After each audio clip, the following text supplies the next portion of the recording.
a zahvaljujući najmlađem hrvatskom misionaru Fra Miri Babiću, koji djeluje u Keniji, afričkim prostranstvima će uskoro odjekivati zvuk zvona izlivenog u Hrvatskoj.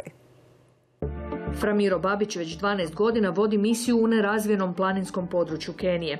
U sirotištu Mali dom brine za napuštenu i bolesnu djecu, te organizira školu za najsiromašnije i skrbi za oko 20.000 ljudi. Ove godine završava gradnju crkve koju je počeo prije 5 godina. Iako afričke crkve uglavnom imaju bubnjeve, Fra Mirina ideja bila je da upravo ova crkva ima zvono.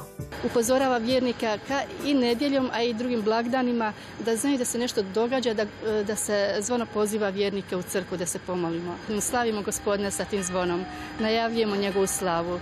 U crkvi Svetog Benedikta u Keniji neće biti zvonika, već će zvono biti postavljeno na čeličnoj konstrukciji pored crkve.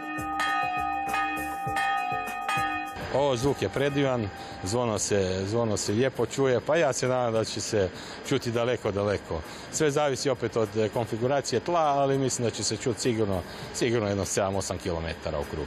Ideja da prvo hrvatsko zvono stigne u katoličku misiju urodila se sredinom rujna. Preko društvenih mreža volonteri koji pomažu Mali dom zamolili su za pomoć. Budući da mi uvijek sudjelujemo u takvim akcijama i doniramo često zvona, ja sam odmah to proslijedila tati i dedi, koji su naravno odmah pristali da radimo zvono i da ga zapravo poklonimo bez ikakvih donacija. Tako je mjesec dana poslije u pogonu u Brezničkom Humu, gdje je već izliveno na stotine zvona, nastalo i prvo hrvatsko zvono za afričku misiju. Ono je u fistonu, teško je 96 kg i spremno za daleki put gdje će prvi put zazvoniti na svetkovinu Krista kralja. A crkva u Africi ne služi samo za vjerske obrede.